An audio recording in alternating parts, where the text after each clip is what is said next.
real quick, just to understand, when you sell a business, I'm going to explain it. I don't like to get into the weeds of this, but you get the profit of the business, whatever your business is profitable, and then you put a multiple to it. That multiple has nothing to do with the dollars and cents. That multiple has everything to do with your systems and operations, your customer diversity, recurring revenue, owner dependency, your website, what the community thinks of you, right? Because if somebody's going to come in and buy your business, all those things have to be in place, and they're going to pay top multiple the better that those things are. So what I do basically is I put together a value clarity report. What I do as a certified exit planning advisor is not just about business. It's another reason why I wanted to start with a nice little mindset exercise. When I sit down with somebody, I want to make sure that you have your personal readiness, your financial readiness, and your business readiness. Your personal readiness is, guys, there's something called the 5 Ds. 5 Ds are death, disability, divorce, disagreement, disarrangement. Basically, you can die tomorrow. What happens with your business then? You have to make sure that you're financially set up and that your family's financially set up. I'm not an expert in that. I refer that to somebody else. But I do give you a score to see if you're actually ready, if you've even talked to, if you even have life insurance, or if you have any plan for that. Your financial readiness is a real cool one. Take your notes out, get your phone out. I want you to just think about how much money you have in your bank account. Obviously hide this, right? Think about how much money you have in your bank account and how much money you total have in investments. And how much you have saved, put away. Think about it. Where's your phone? Come on. Think about that number. What's that number? Round it up. Doesn't have to be specific. Okay? Got it? Now I want you to think about how much money do you need to live well and your family supported without your business. How much money do you need? You could put per year, or you could put an actual goal, like an actual like 10 million or a million or whatever it is. Typically, people give me a dollar amount of like a per year. So let's say it's $200,000 a year. You could put $200,000 a year. I want you to take that number and I want you to multiply it by 4. Okay?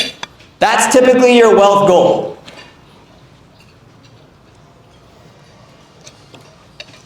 Is there a gap?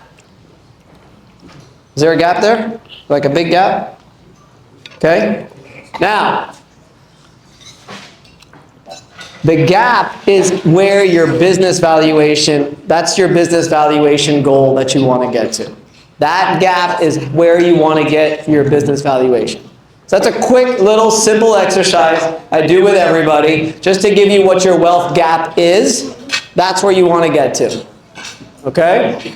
So that's basically what I do. I told you about EBITDA, all that stuff. Now, what I want to do is I want to help you guys with your business right now, which is the reason why I want you guys to take notes, because it's what's caught, not taught. And if you don't write things down, guys, you're not going to remember it. Okay? The 3 drivers of a sellable, scalable business. Okay?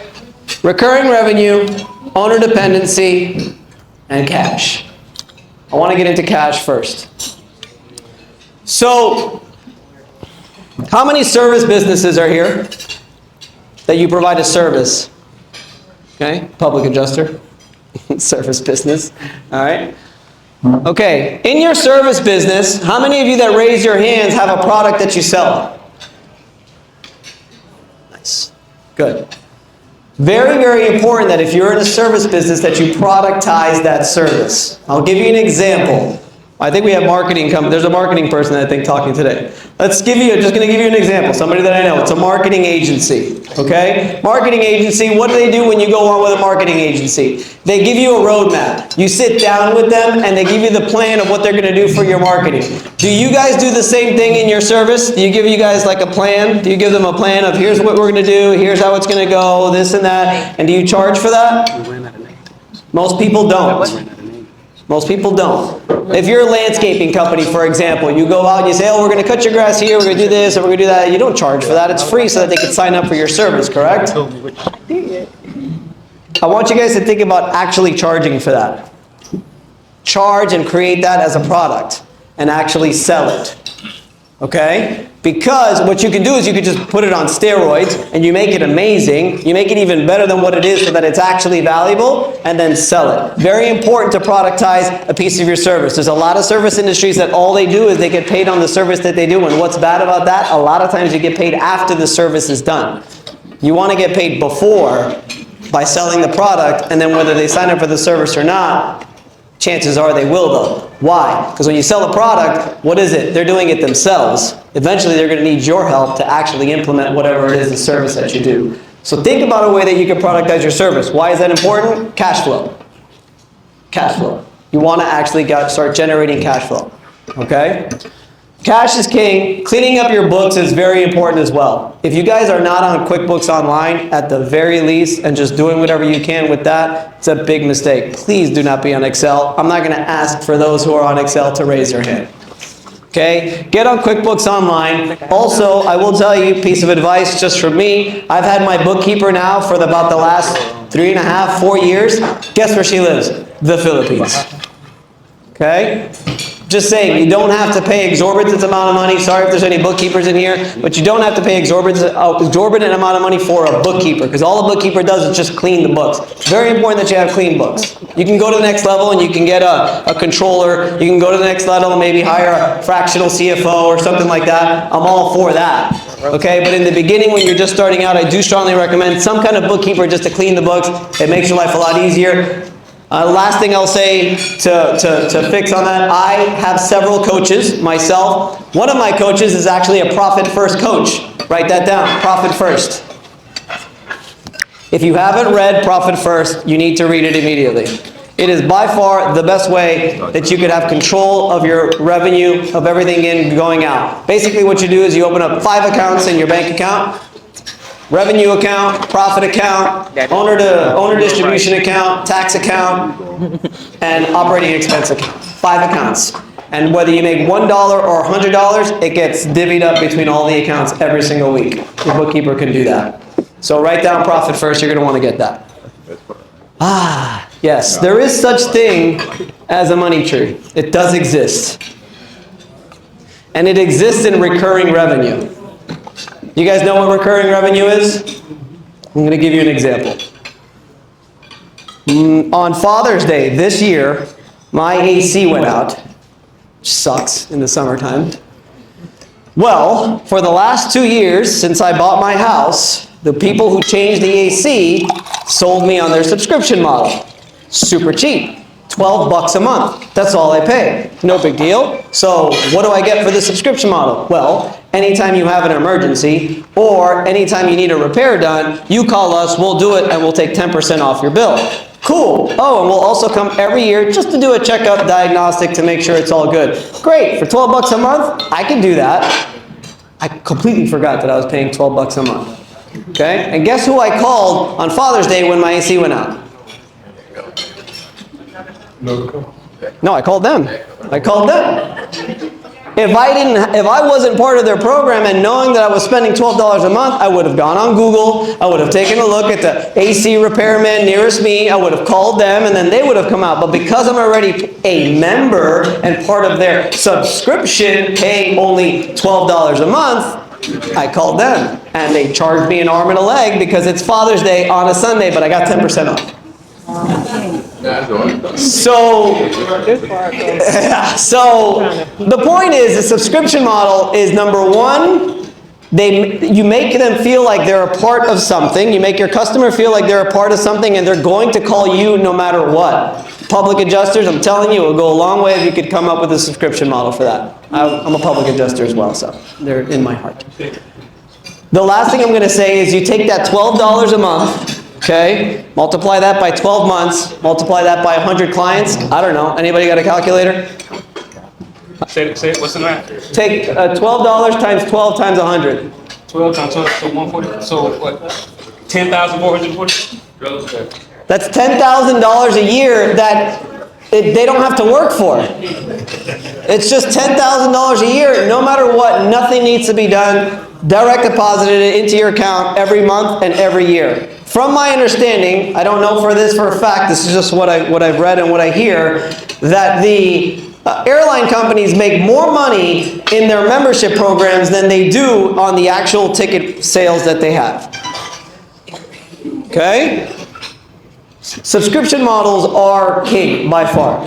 Starbucks apparently makes a huge amount of money just out of their Starbucks memberships than they do from individuals coming in to buy coffee. Recurring revenue is king. I just sold a pest control company. The company, in my opinion, it's not worth half of what it's selling for. But the reason why it's selling for that much is recurring revenue. Pest control company has to go to your house every month or so, spray it down, and they direct deposit the money every single month. Recurring revenue is very important, but it doesn't mean that if you don't have a recurring revenue business, you can't create one. That's the reason why I actually created the virtual program that I did, was because as an insurance adjuster, I couldn't think of a way at the time of recurring revenue, and I just decided to start a community and a mastermind program. And I've got, quite a few members in there, and they pay me every single month just to coach them once a week. So I spend 1 hour a week. So recurring revenue is king, and it's just sweet. It's like literally at the beginning of every month, you just see your bank account and it just shoots up every month. It goes down, and then it shoots up, right? It's pretty sweet because you don't have to do much for it. And you're not relying and waiting on that next sale and hoping that person signs and everything. Like once that person signs once and they're a member, it's directly deposited into your account. So start thinking. At the end of the day, one of my biggest goals whenever I speak, whenever I coach, whenever I teach anybody is just hopefully to spark one idea in your brain to help with your business that you can implement right now today. So that's the money tree, subscriptions and memberships. You're going to want to write this one down. I want you to write down hiring ladder. Hiring ladder. Put it in your book. First question that I'm asked when I'm selling a business, when a potential buyer comes, the first question that they ask is, well, number one is why are they selling the business? But number two is, how much does the owner actually work? Typically, private buyers that want to buy a business, it's either going to be another company that's similar that wants to roll it up. It could be private equity that buys a company as well. But if you go like on Biz Buy Sell and you want to go ahead and you want to buy a business, chances are you don't want to buy a job. You want to buy a business that the owner's not fully involved. Okay? I think this is probably very common now on social media and with coaching and stuff like that. We're always trying to get you out, right? You don't want to be so owner dependent. Obviously, in order to be less owner dependent, good SOPs, systems and processes, right? Having good recurring revenue, all of those things are very important. But what I want to teach you today is something that changed my life, and it's the hiring ladder, okay? If you follow this simple step-by-step process, you can literally take any business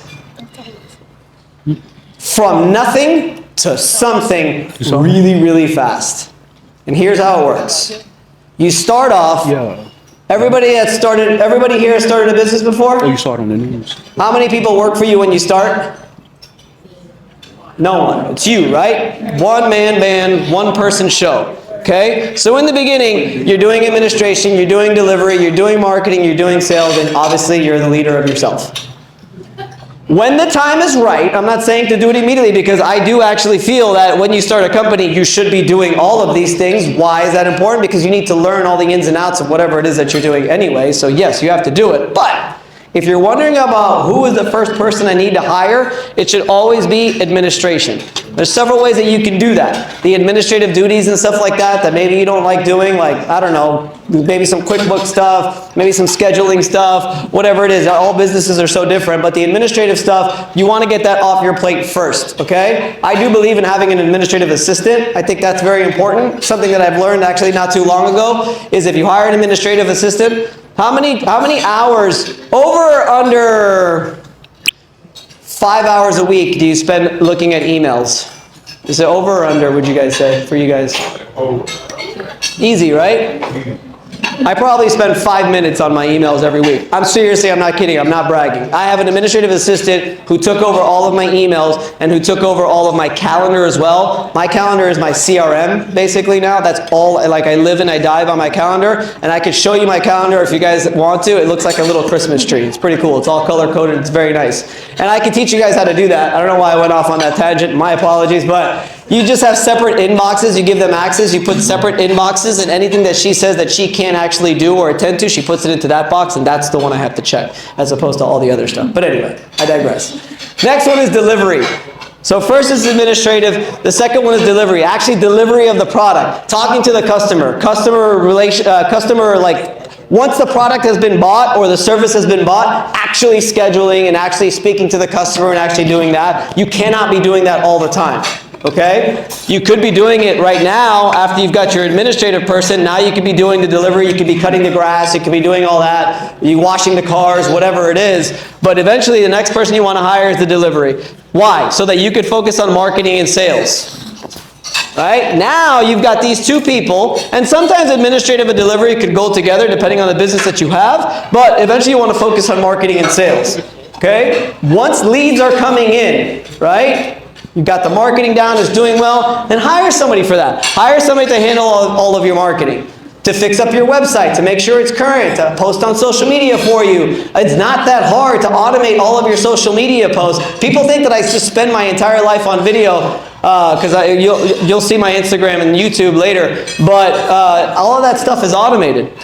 Sales is where you really need to be focusing on for probably a long time, as long as you can. But I will say, when you are able to get enough leads to hire 2 salespeople to compete, sky's the limit. The sky is the limit. 2, not 1, because you want them to sort of have a friendly competition. Okay? This right here changed my life. Okay? And you can't skip it. Don't hire salespeople if you're not getting leads. No bueno. They don't like that. Okay? All right. I hope you guys all wrote that down. That's good stuff. All right. Most common objections is not ready to sell. Why would I get any kind of exit planning? Well, in my opinion, exit planning is good business strategy. A business that you could sell is a great business to own.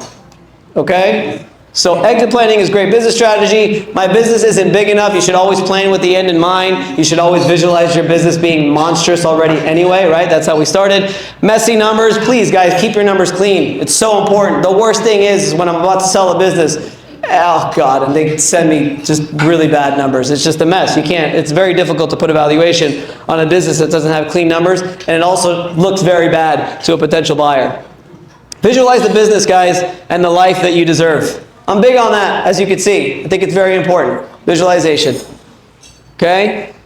What do I want to get to? So what I provide is a value clarity report. Okay? This is what I do. This is like the biggest thing that I do. This is my productized service. Okay? Personal readiness score, financial readiness score. I do a very deep down SWOT analysis. I do a business valuation and readiness score, and I give you a roadmap. This is my favorite part, guys. After I dive deep into your business, okay, I give you 1, 3, 5, or 10-year roadmap, and then my favorite is the 90-day sprint. I tell you exactly what you need to do for the next 3 months to make sure that you can increase that valuation by at least $100,000. Okay? I just got one more slide. I'm almost done. SWOT analysis: strengths, weaknesses, opportunities, and threats. Okay? So this is really cool, right? Awesome, right? But I gotta hold your hand and I gotta take you through this, all right?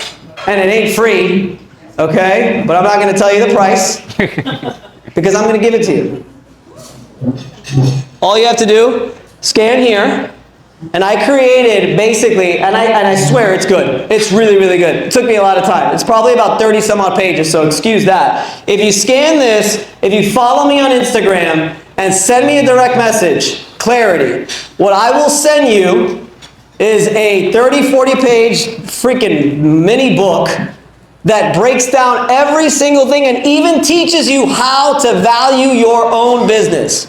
By taking that profit, adding back your salary, and putting a multiple to it. And also teaches you how to actually score yourself on the 4 capitals, which is human capital, social capital, structural capital, and customer capital. I didn't even get into that, but it explains it in the book. All you have to do is follow me and direct message me clarity, and I will go ahead and send you that copy. And am I out of time? No. Any questions? Oh, I'm happy for some questions. Any questions? I love questions. Don't be afraid to ask a question. I may not know the answer, but... Where do babies come from? My kid's 3.5. I don't have to answer that yet. Anybody have any questions? What if you don't have Instagram? Oh, you gotta get it. I just got in a fight with somebody today, not in a fight, but somebody who was totally against social media. I don't like that. That's not how I do it. I actually pay for my leads, and I cold call, and I build relationships. I'm like, not everybody does it that way. Some people do it the other way. But I will tell you, if you follow Gary Vee at all, or you just follow anybody, guys, build your personal brand. Like, come on, don't be that person. And if anybody's here that person, I'm sorry to insult you, but get with the times. This is just where we're at. Post on social media. It's not hard. In my mastermind program, in my group coaching program, we've got 5 daily non-negotiables if you want to be part of my group. Non-negotiable number 1 is you have to exercise every day for 30 minutes or you have to do 10,000 steps. Non-negotiable number 2 is you have to read nonfiction 30 minutes a day. Non-negotiable number 3 is you have to review your goals twice a day, in the evening and in the morning. Non-negotiable number 4, you have to post on social media 3 times a day. Do you know why? Can I tell you why? Can I tell you why? Yeah. You guys are all going to DM me, right, for this Valley Clarity Report. Okay? I'm going to send it to you. I'm going to let you guys know right now, next week, you're going to get a direct message from me. Okay? And we're going to start talking. All right? Do you know what I do with every like, follow, and comment that I get on Instagram? I open a conversation with them. Why are you liking my post if you're not interested in what I'm talking about? Now, maybe you're not, but it's like a cold call. If you post on social media, you get more likes, you get more follows, you get more of that things that you guys call crap, right? But those are potential leads. I open up every single day. I go on Instagram, I go on Facebook, and I go on LinkedIn, and I probably do about anywhere from 20 to 30, maybe 40 opens a day.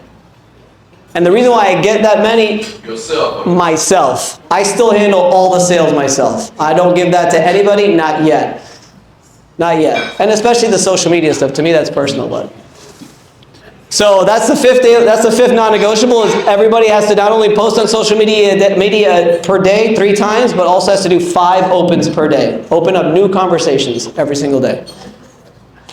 Yeah. Does that social media factor into your pricing when you also those relationships that you're building in those sales? I think it depends. I think that's why it's important to build your personal brand. I would say And what was another the great question, reason. Vince, for the people who The are watching at question home? was, does the social media have anything to do with the goodwill selling of of the your company? business, with the value of your business? First of all, absolutely yes.